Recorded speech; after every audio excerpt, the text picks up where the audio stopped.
Assalamualaikum warahmatullahi wabarakatuh. Alhamdulillah. Alladzi faddalana ala kasirin ibadil mu'minin. Allahumma sholli ala nabil hashimi Muhammadin wa ala alihi wa sallim taslima. Ilahi anta maksudi wa ridhaka matlubi a'tini mahabataka wa ma'rifataka wa a'tini ma'aka abada. Perkenalkan, saya bernama Muhammad Trihartono.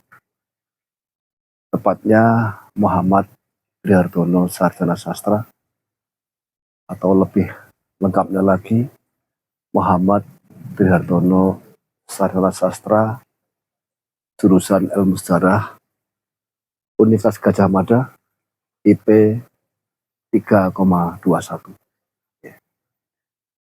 Saya adalah pendiri, pengasuh dari Panti Rehabilitasi Pondok Tetirah Dzikir. Kita mengedepankan nama Panti Rehabilitasi karena Pondok Tetirah Dzikir ini menangani orang-orang yang bermasalah, terutama bermasalah dengan nafsa, bermasalah dengan kejiwaannya, dan lebih umum lagi bermasalah dengan kehidupannya selaku pribadi, berkeluarga, bermasyarakat, bahkan juga selaku kehidupan sebagai warga negara. Perlu diketahui bahwa Pondok Tetirah Dzikir ini keberadaannya tidak bisa dilepaskan dari ajaran Thariqah Qadiriyah Naqsabandiyah Pondok Pesantren Suryalaya.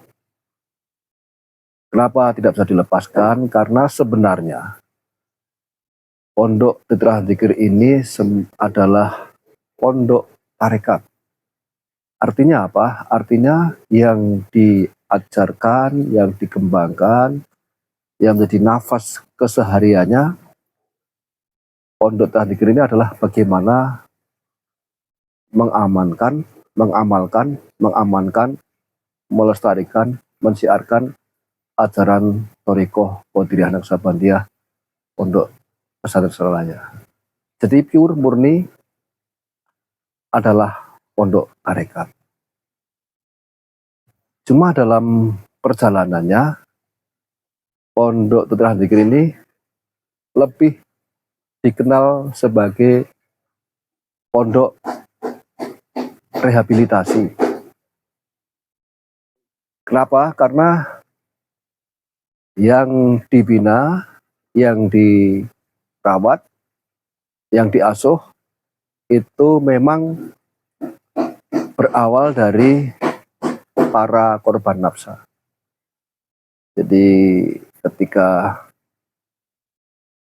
ada keluarga di mana ada anaknya, saudaranya, anggota keluarganya itu menjadi pecandu nafsa, kemudian tingkatannya sampai pada kondisi parah, karena ya memang yang kita terima ini, yang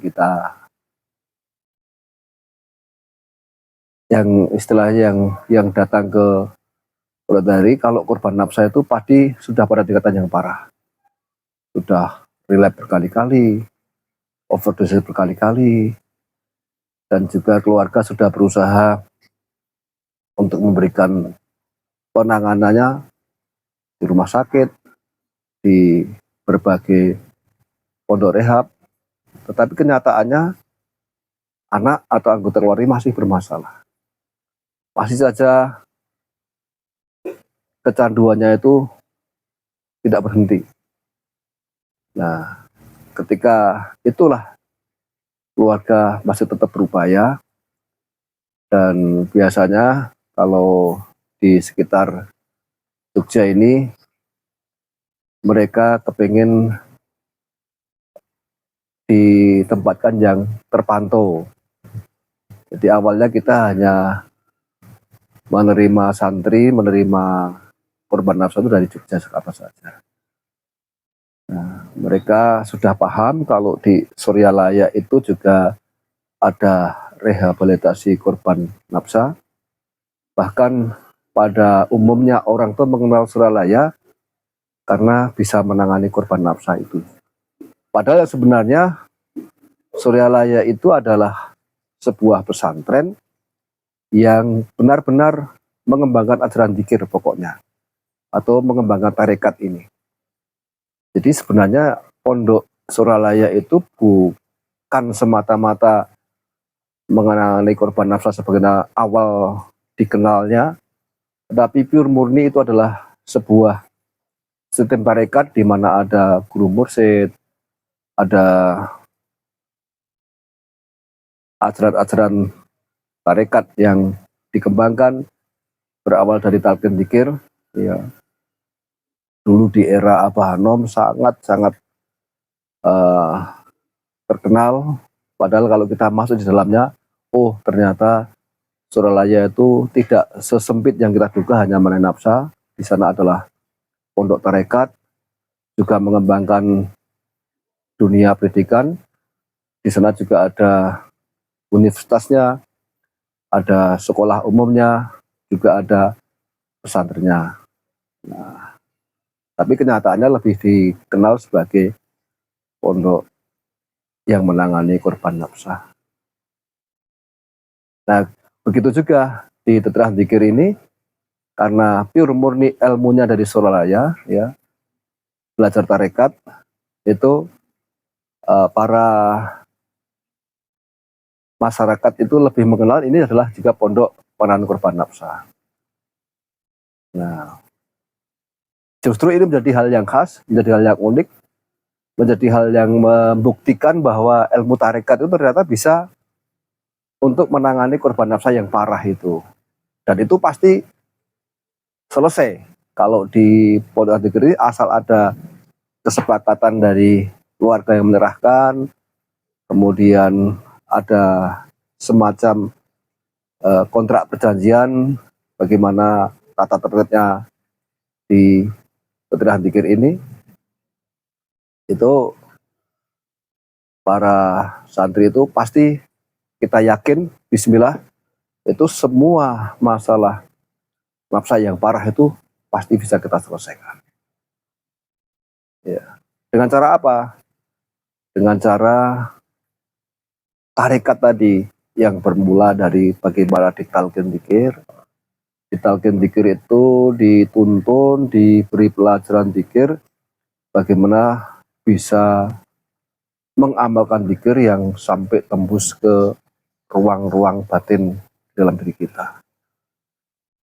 Sampai membawa kesadaran yang paling esensi bahwa dia itu adalah hamba Allah yang mesti merasakan keadaan Allah dalam dirinya. Nah, ini suatu awal yang bagus ketika seorang yang mengalami kecanduan parah. Karena kita yakin namanya manusia itulah tetap manusia.